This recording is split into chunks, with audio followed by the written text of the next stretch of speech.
The baby's cry cut through the airplane cabin like a siren. Heads turned. Some sighed.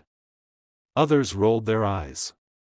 And in the middle of it all sat a single dad, exhausted, ashamed, and quietly breaking inside, wondering if this flight would be the moment he finally lost what little strength he had left. He didn't know it yet, but before this plane landed, one stranger's act of kindness would change the way he saw people forever. Before we begin, if stories about humanity, compassion, and small moments that change lives touch your heart, please take a second to subscribe, like this video, and share your thoughts in the comments.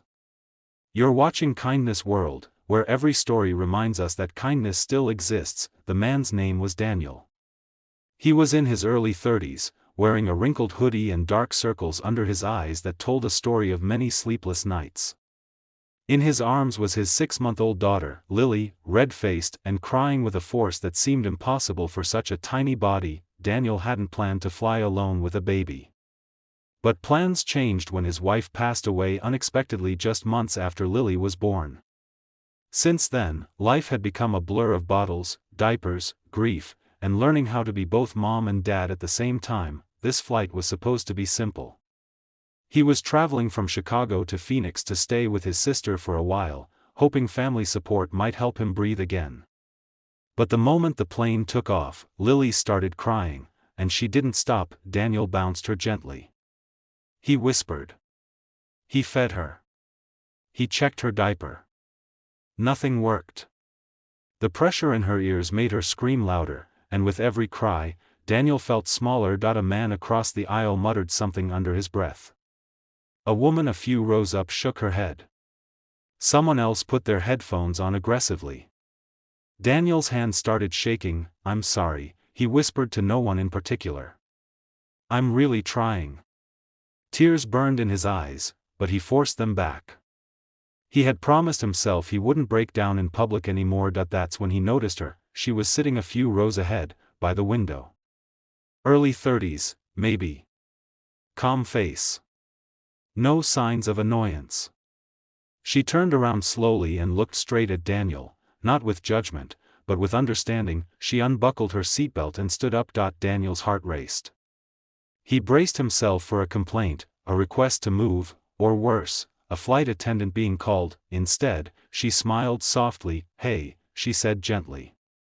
May I help? Daniel blinked, confused. I don't think, she won't stop crying. That's okay, the woman replied. I've been there. She glanced down at Lily and then back at Daniel. I'm a single mom too.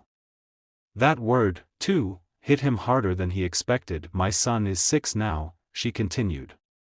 But when he was a baby, I took a flight just like this. I cried more than he did. Daniel let out a shaky breath. I don't want to bother anyone. You're not bothering me, she said. May I hold her? Sometimes babies just need a different heartbeat. Daniel hesitated. Every instinct as a parent screamed at him to be careful. But something in her voice, steady, warm, real, made him nod. She took Lily into her arms with confidence, holding her upright and gently rubbing her back. She swayed slightly in the narrow aisle, humming softly. Within seconds, Lily's cries softened, then stopped. The cabin seemed to freeze. Lily rested her head against the woman's shoulder, eyes fluttering, finally calm. A quiet gasp rippled through nearby passengers. Daniel's mouth fell open. He felt something inside him crack and heal at the same time. Oh my God, he whispered. How did you do that? The woman smiled. Sometimes babies just need to feel that everything's going to be okay. Even if we don't believe it ourselves. She walked Lily back to Daniel's seat and handed her over carefully. Lily stayed quiet, her tiny hand gripping Daniel's finger. Daniel couldn't speak. His chest felt tight, his vision blurred. Thank you, he finally said, his voice breaking. You have no idea what this means. I think I do, she replied softly. You're doing great. Even if it doesn't feel like it. She turned to go back to her seat, but Daniel stopped her. Wait, he said. What's your name? Emily. Well, Daniel said, wiping his eyes, Emily, you just saved me today. She shook her head gently. No. You're saving her every day. For the rest of the flight, Lily slept peacefully. A few passengers smiled at Daniel now. One even gave him a thumbs up.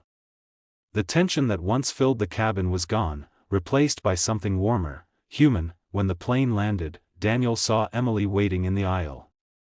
She helped him grab his bag and gave Lily one last smile. As they parted ways, Emily said, one day, when you see another parent struggling, you'll know what to do. Daniel nodded. Weeks later, back home, Daniel found himself in a grocery store checkout line. A young mother ahead of him looked overwhelmed, her toddler screaming, her hands full, her eyes close to tears. Daniel stepped forward without thinking. Hey, he said gently. I've got this. Go ahead. He held the cart steady, made a funny face at the child, and felt a familiar calm settle in. That moment, Daniel realized something powerful: kindness doesn't disappear. It travels. It moves from one heart to another, quietly changing lives in ways we may never fully see, and sometimes, on a crowded airplane at 30,000 feet, kindness sounds like a crying baby, finally finding peace in the arms of a stranger. If this story touched your heart, carry it with you today. Be the Emily. Be the Daniel. Because the smallest act of kindness might be exactly what someone needs to keep going.